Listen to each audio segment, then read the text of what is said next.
Now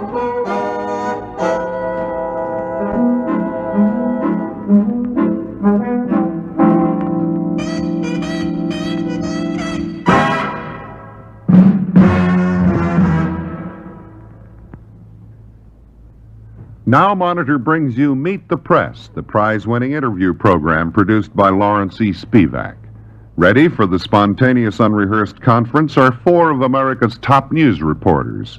Their questions do not necessarily reflect their point of view, but may be their way of getting a story for you. And now, here is the moderator of Meet the Press, Ned Brooks. Welcome once again to Meet the Press. Our guest is Mr. Tom Mboya, one of the top leaders of the movement for independence in Africa and the outstanding political figure in his home state of Kenya. Africa is rapidly emerging as one of the great forces in the world, and its struggle for freedom and economic development have attracted the attention of both the East and the West. Mr. Mboya has just come to this country under the sponsorship of the American Committee on Africa. He is helping to launch Freedom Day, to be celebrated all over the world next Wednesday. Mr. Mboya is 28 years old, the son of a plantation laborer who earned £1 a month. He was educated in Catholic mission schools, and he had 1 year at Oxford University. He helped to organize the first union of government employees at a time when followers of the independence movement were being subjected to wholesale arrests. In 1953, he was elected as the General Secretary of the Kenya Federation of Labor, a post which he still holds. In 1957, he became the first African to be elected to the Legislative Council of Kenya. He also served as the chairman of the first All-African People's Conference held last year in the new state of Ghana. And now seated around the press table, ready to interview Mr. Mboya, are Pauline Frederick of NBC News, Stuart Hensley of United Press International, May Craig of the Portland, Maine Press Herald, and Lawrence E. Spivak, our regular member of the Meet the Press panel. And that was a chair that fell over. Now, Mr. Mboya, if you're ready, sir, we'll start the questions with Mr. Spivak. Mr. Mboya, as I understand it, one of the reasons for your visit to the United States this time is to begin a worldwide African Freedom Fund campaign. Is that true? Yes, this is true. This is one of the purposes of my visit. Is there any assurance that you can give, Mr. Mboya, that the money that is collected for this fund will be used solely for peaceful purposes and not for arms? Yes, I can do that because the All-African People's Conference at its Accra meeting in December resolved, after very, very lengthy discussions, that our struggle shall be waged in a non-violent, peaceful, but positive action. We hope that the situation in Africa will be such that we can pursue this policy of non-violence, positive action, without the need for any of our people in their impatience or as a result of conditions created by colonial powers to revert to any other methods. We strongly and sincerely believe in nonviolent positive action. But in the very statement you have just made, you don't rule out the possibility of violence, do you? You say that is how you would like it, but you suggest that if necessary, violence will be used. I do not suggest that violence will be used. All I'm saying is that it is necessary for people to be realistic, to recognize that the question as to whether violence is used or not used is not entirely dependent merely on the attitude of the African nationalist leaders. The colonial powers, their attitude and their response to our methods is also an important factor. Well, if violence is started by the other side, is there any possibility that the money collected for the African Freedom Fund would be used to counter violence? I do not think that that would be possible. Our office has objectives which have already been set out. These are to help in such things as money for the defense in the trial of people arrested, such as we have cases now in Nyasaland in the Rhodesias. We have the treason trial in South Africa, and also to help in purely organizational efforts.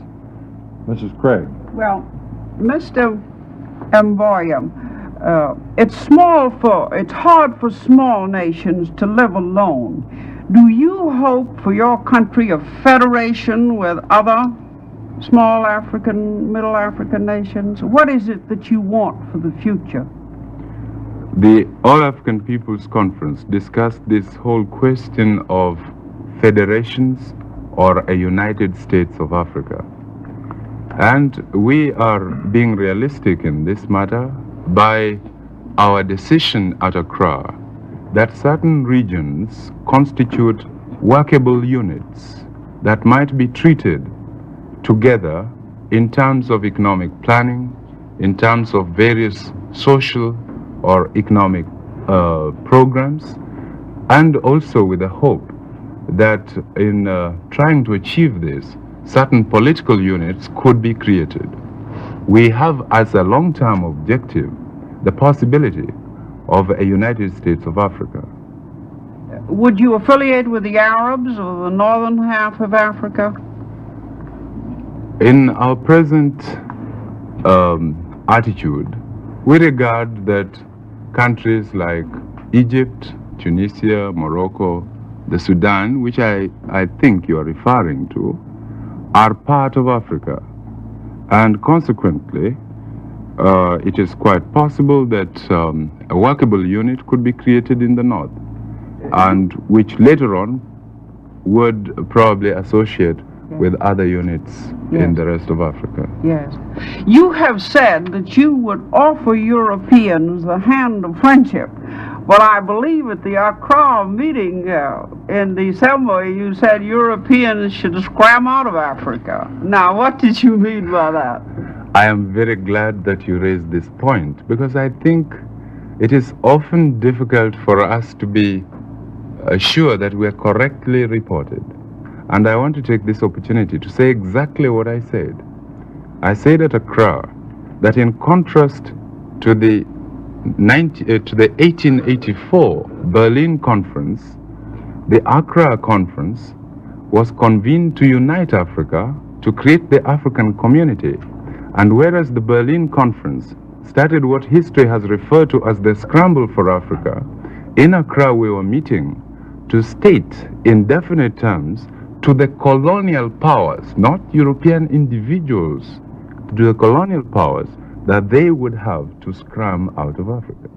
I have also heard you reported as saying that you are not for Africa for Africans only, that all would be equal before the law. Is that true? This is true, except I want to qualify that statement by saying, whereas Africa for Africans is quite a logical and a satisfactory phrase to use, the qualification is that it is dependent on one's definition of African. Now, so long as the definition of African includes any person, regardless of his color, who has decided to make Africa his home, I do not see why anyone should quarrel with us. And I want to submit that when Europeans emigrate to Australia, they call themselves Australians. When they emigrate to Canada, they are quite content to be called Canadians. I see no reason why they should be ashamed to be called Africans. Mr. Hensley.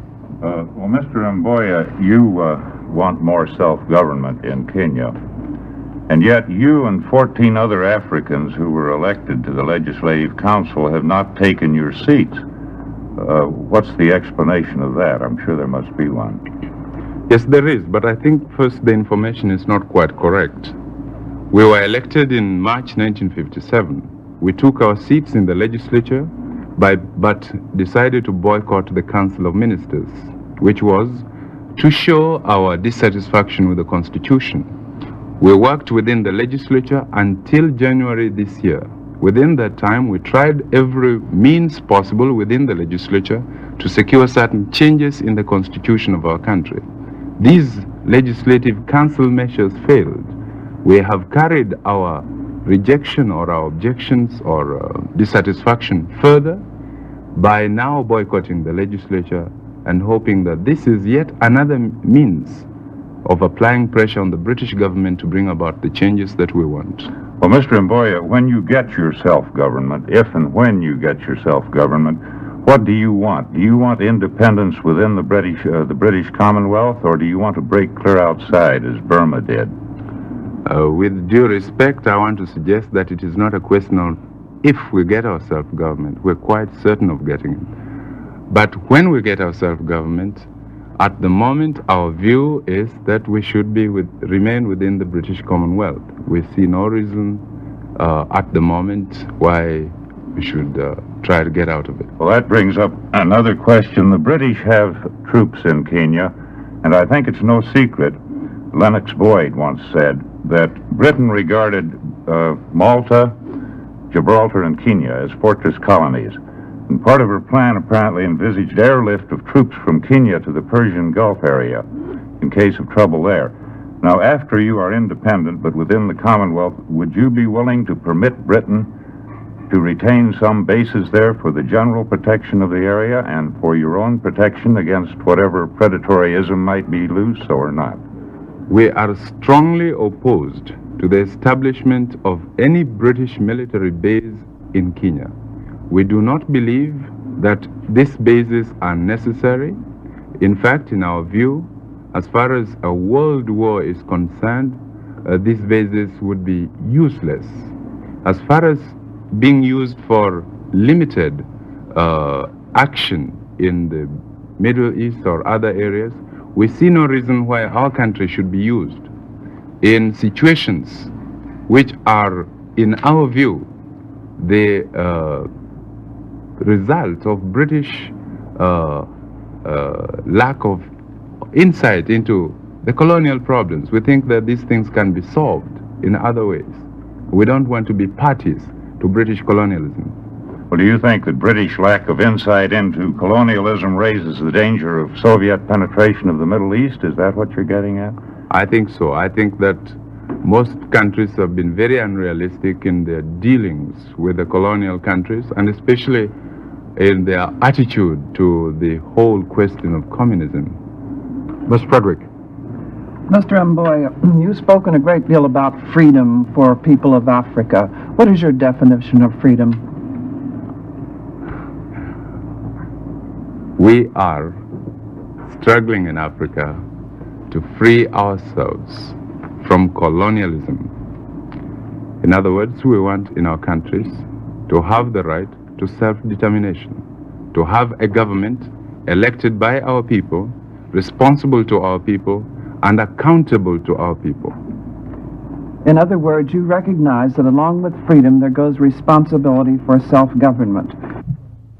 Now, how can you say that people are prepared for such responsibility when illiteracy in many parts of Africa is as high as 90%, when governmental experience personally from many people is tribal, and when the major dependence for foreign help for economic development is the major dependence for economic development comes from outside? How can you say that people with this background are ready for self-government? This question exposes the fallacy of the arguments used by colonial powers and other people, because it starts off with an assumption that independence must be based on certain standards defined by certain people according to their own ideas of what self-government should mean and what administrative ability should mean. The African recognizes the need for literacy, the need for development, and the need for advancement. And in fact, the motive power behind our struggle for independence is our recognition that these things are not possible under colonialism. And experience everywhere has shown that it's only when people have attained independence that programs such as more education, more hospitals, better roads, and better houses can be implemented by a government that is concerned with the welfare of the people. Mr. Mboya, you're regarded as a young man in a hurry, and in 29 years you've accomplished a great deal.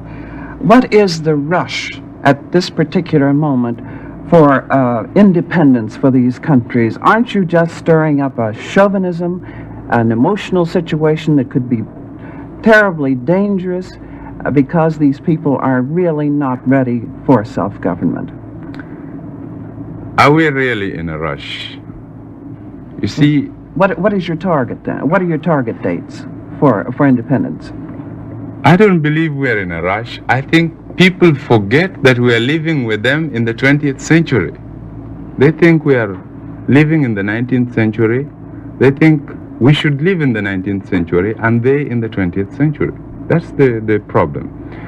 Our target for independence is that we should be free now. We believe that we have a right to be free. We've always had the right. You mean all countries in Africa, all areas in Africa should be free now? All areas in the world should be free now. To govern themselves? To govern themselves. Mr. Spivak. Mr. Mboya, according to a recent dispatch in the Herald Tribune, you warn that Africa might become communist if the Western powers do not help introduce true democracy for the African people. Is that correct? Did you so warn? I warned that the Western powers must take full responsibility for the loss of Africa to communism or any other ism, because the loss of Africa will have meant that democracy has failed. If democracy has failed, surely it is those nations that preach democracy but fail to practice democracy that must take the responsibility. Well, Mr. Mboya, is there any question in your mind or the minds of any intelligent leader in Africa that they will not get freedom and democracy from communism? I mean, how can groups of nations who want freedom and want democracy think at all of moving in the direction of communism? Our position is not that we are thinking of moving towards communism. On the contrary, I want to suggest very strongly that Africa has too much in common with the West, voluntarily and deliberately, to move towards communism. All I am saying is that all these problems have to be looked at from a human point of view. We have problems in our country: disease, poverty, ignorance, and many other problems. Our task is to try and remove these problems as fast as possible. No, but if your people, as you say, are intelligent and are ready for freedom, how can they think in terms of communism when the communists have crushed freedom out wherever they've been, in their own country of the Soviet Union, in China, in all the satellite states? Don't your people know this? Don't your leaders know this? How can there be danger of communism there? Our leaders know these very well, and our people realize these things. But I think we've got to be realistic. In a country, people want certain things. We as leaders have the task, if we are to continue as leaders, of meeting these desires as quickly as possible. I think, and I am quite sure that this applies equally to an American as it does to an African, that unless a government or a leadership of a country is able to meet the tasks and the challenge of the day, it is not inconceivable that this leadership loses the confidence and probably the control of the people, and that some opportunists are likely to exploit such situation. And I see no reason why communists may not try to exploit this situation. I think that is the danger. Yes, but isn't the responsibility on you leaders for telling your people what the West and what democracy does vis-a-vis communism? Why, for example, do you, as you have, endorse neutralism and non-alignment? If you wish the West to align itself with you, why don't you align yourself with the West? I entirely agree with you that it's the task of us, the leaders, to tell our people what all these things mean. But I think you'll agree with me that it is not enough merely for us to tell our people what these things mean. We have also got to deliver the goods sometime.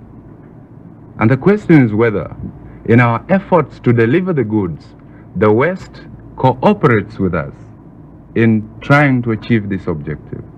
The policy of the African nations of non-alignment or neutralism should not be interpreted as meaning neutralism in terms of ideology. It is neutralism in this sense that in the United Nations, for example, we do not have to vote for some resolution just because America has sponsored it, nor do we have to oppose some resolution just because the Russians have sponsored it. We want to have the freedom to decide on the merits of each individual case as to whether we should or should not support the issue. Well, you've been highly critical of the colonialism of the Western powers. Will you tell us what your attitude is toward the Soviet brand of colonialism? I'll be very frank. I am critical and against colonialism of the British, the Belgian, the Portuguese, and the French. I am equally against the colonialism of Russia or any other power. I stand against the French in Algeria just as much as I oppose the Russians in Hungary. Mrs. Craig. Yeah. Mr. Mboya, there's been criticism of American racial intolerance, but is there not now intolerance of the whites, however justified, in Africa? I do not think that there is an intolerance of the whites in Africa. I think again that the two situations are not parallel. In Africa, the problem is the whites themselves. They are afraid. They are caught between fear and realism. They think that when we come to power, we shall start victimizing them, and that we shall be vindictive in our policies. My submission is that it is in our own self-interest not to be vindictive. How can we, who hope to receive help from America, from Britain, for our economic and social programs and projects, afford to be vindictive and victimize the white people in our own societies? Is there a chance that Mau Mau will rise again, perhaps when Mr. Kangata gets out of jail next year? I do not think so.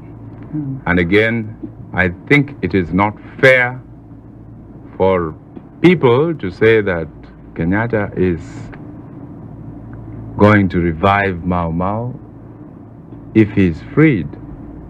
Recent evidence in a trial of one of the witnesses in his case has revealed what we regard as conclusive evidence that something was wrong with the trial. Mr. Hensley. Well, Mr. Mboya, with regard to these white minorities who wrongly, as you put it, feel that you might victimize them when you get your way, are you prepared to offer them any sort of safeguards so that you can keep the flow of Western capital and technicians that you need coming into Kenya? Is there anything more for them than your one man, one vote theory? I hope I'm quoting you correctly on that. Well, certainly. In our statements, we offered the settlers what we consider is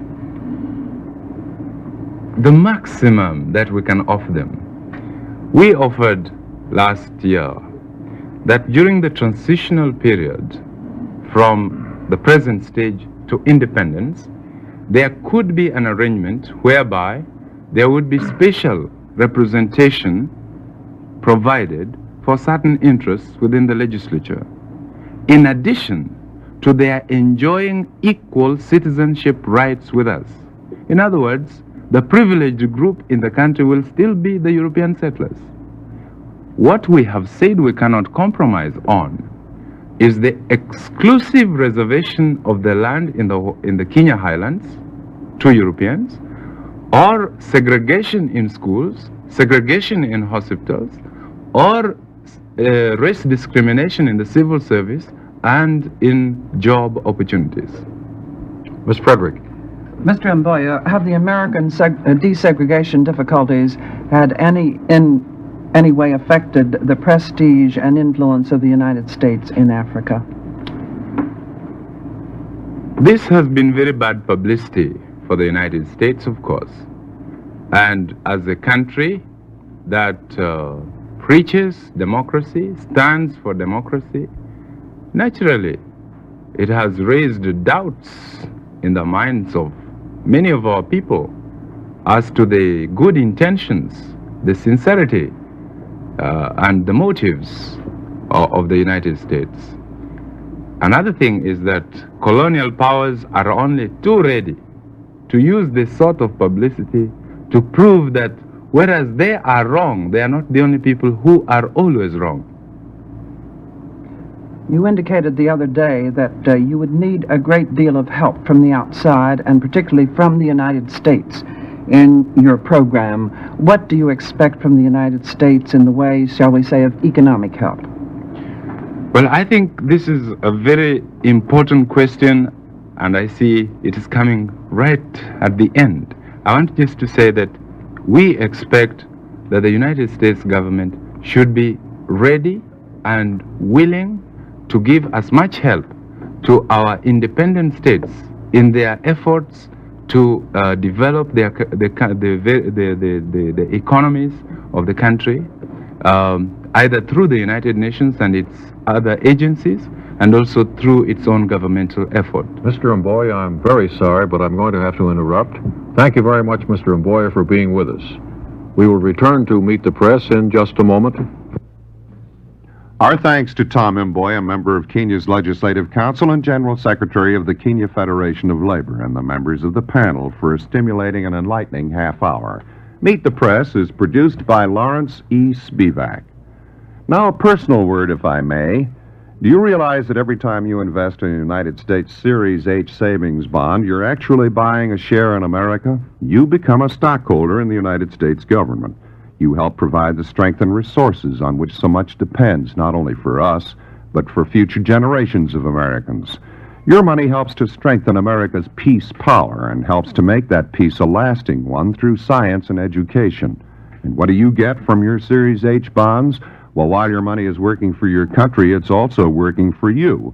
For every 6 months, twice a year, for 10 years, until your bonds reach maturity, you get your interest paid to you by United States government checks. And at the end of those 10 years, you receive an average annual interest of 3.25%. So you see, as a stockholder in America, you earn while you save, and you help your country maintain its peace. Series H bonds are a wise investment towards your future and the future of America. 5 minutes and...